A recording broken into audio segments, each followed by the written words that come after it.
Tahukah kamu bahwa penyuluhan pertanian bukan sekedar kegiatan untuk menyampaikan informasi kepada petani? Penyuluhan justru menjadi jembatan penting antara ilmu pengetahuan dan praktik di lapangan.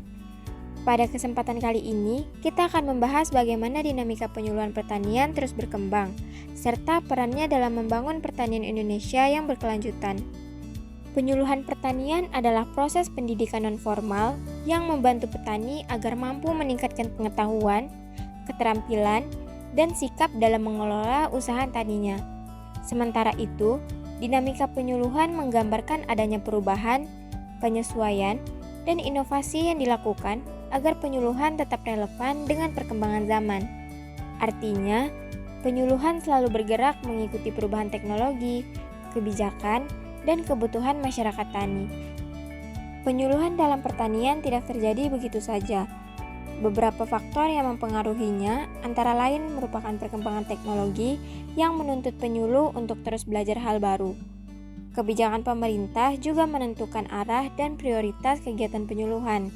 Selain itu, kondisi sosial ekonomi petani, partisipasi masyarakat, serta ketersediaan sarana dan prasarana turut berperan penting di dalam menentukan keberhasilan proses penyuluhan.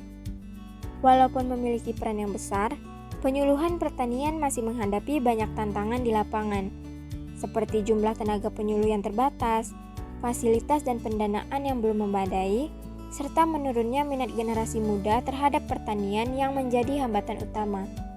Selain itu, kesenjangan akses informasi dan teknologi di daerah pedesaan juga membuat penyuluhan belum berjalan secara optimal. Kondisi ini menunjukkan perlunya inovasi agar penyuluhan bisa lebih efektif dan lebih mudah untuk dijangkau. Selanjutnya adalah pembangunan pertanian berkelanjutan. Pembangunan pertanian berkelanjutan bertujuan untuk meningkatkan produktivitas pertanian tanpa merusak lingkungan dan tetap menjaga kesejahteraan petani. Konsep ini menekankan keseimbangan di antara tiga aspek utama, yaitu ekonomi yang berdaya, lingkungan yang lestari, dan sosial yang adil.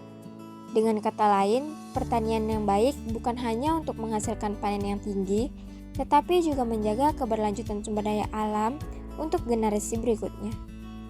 Dalam pembangunan pertanian berkelanjutan, penyuluh berperan sebagai penggerak utama perubahan di tingkat petani. Melalui kegiatan penyuluhan, petani belajar untuk menerapkan praktik ramah lingkungan, mengenal teknologi yang efisien, dan mengembangkan kelompok tani yang mandiri.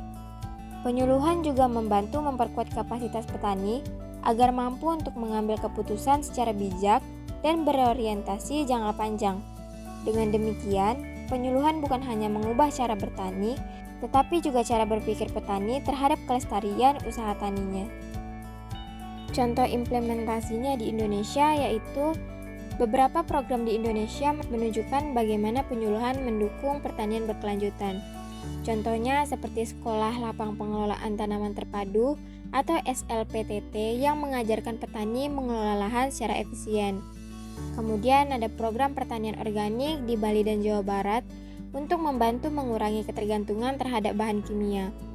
Sementara itu, penerapan smart farming di Yogyakarta dan Bogor memperkenalkan penggunaan teknologi digital dalam bertani.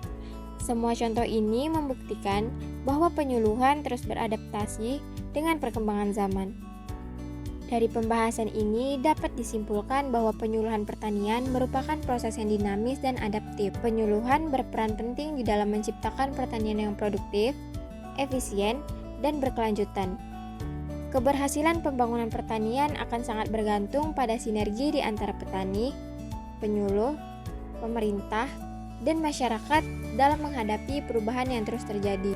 Melalui penyuluhan yang berkelanjutan, pertanian Indonesia dapat terus tumbuh menuju kemandirian dan kesejahteraan bersama.